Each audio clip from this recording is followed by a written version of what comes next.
hutannya dah mula tumbuh. Okey, sedikit tip ketika masuk kebun ya. Pertamanya, sama ada cangkul ke parang ke, pastikan tidak telungkup macam tidak terletak macam ini ya. Tidak terletak macam tu. Seelok-eloknya letakkan macam ni.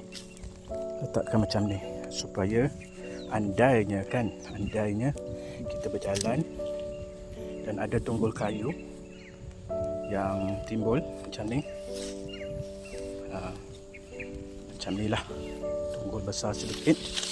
Kalau kita tersandung, kata orang Jawa tersandung, kalau kita tersangkut lah, tersangkut, sekurang-kurangnya cangkul tu terletak macam tu dan tidak terkena tubuh badan kita atau mencederakan.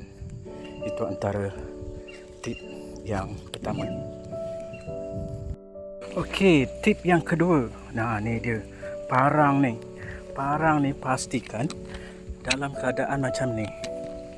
Parang dan juga sabit dalam keadaan yang macam ni supaya dia taklah bila kita tersangkut pada akar pokok hutan tu, taklah tersabit sekali kaki kita kan.